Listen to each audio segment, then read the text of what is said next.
Wala akong intention mag-vlog pero gusto ko lang magbigay ng good vibes ngayon. Birthday kasi ng lola ko ngayon. Happy birthday, Nay. Ilan taon ka na? 61. 61. So wala tayong 61K.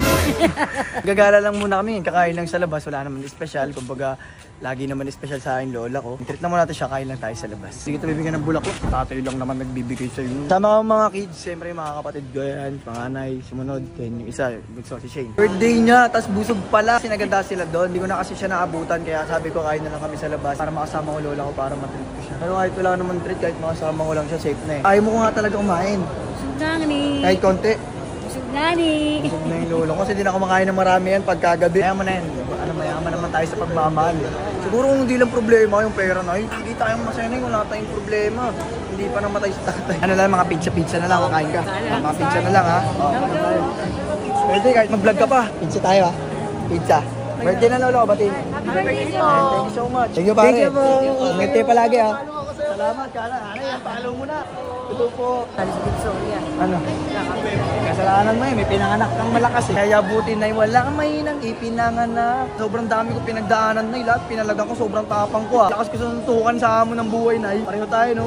Kahit anong problema natin, hindi tayo sumusuko. Walang ganun. May lang ang nagpapatalo tol. Kung sumuko ka sa buhay, kung nagpatalo ka sa amo ng buhay, parang sinabi mo na rin hindi ka naniniwala sa Panginoon. Di ba, Nay? We have God! We have God! Ano gusto mo dyan, Nay? Ano gusto mo? Kahit ano? Ano yan? Bakit? No. Ano no? Ganun pinapanood mo si Batos ay. Ang gana mo, Nay. Mapili ka na. I can buy for you. Pero babayaran mo to. Aray ko. Mabawi ka mag-birthday ako sa May 13, no? Boy. Ay. Nay. Ay, Nay pala. Nay. May luwas ka ngayon. May luwas ka pa din?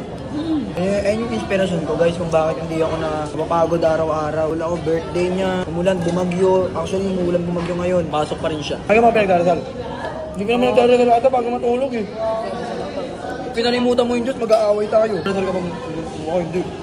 Mabalita tayo na ni Josie. Sabi ko na dito sa mundo ko. Sabi ko na, okay sige, ganito pala sa mundo. Parang puro masakit na lang, puro lesson, ganun. Sinabi ko lang siguro, baka kaya tayo nakakaramdam ng sakit, hirap ngayon dito sa mundong to. Kasi baka sa kabilang buhay, yung mundo dun is sobrang perfect.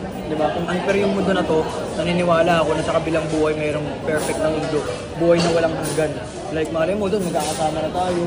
Mga pangarap natin, nandun na. Ano na, masaya ka naman? Saya. Happy birthday ulit, Nay. Mahal kita palagi. Alam mo na yan, hindi basihan dito yung material na bagay para masabi kong mahal kita. Sapat na yun na makasama kita sa dasal ko araw-araw, nanay ko. Talaga? Hindi ako papakabait. Nasa puso ko na yung pagiging mabait, Nay. Magkaiba yung nagpapanggap na mabait sa nasa puso yung pagiging mabait. Atin na lang namin si nanay. Ano kayo update siguro hanggang dito na lang muna. Okay, makauwi kami na maayos. Yun lang. Ang vlog na to ay para lang sa lola ko. Panoodin nyo. Maraming salamat. If you spread hate, aray ko. I love you, Nay. Love you too.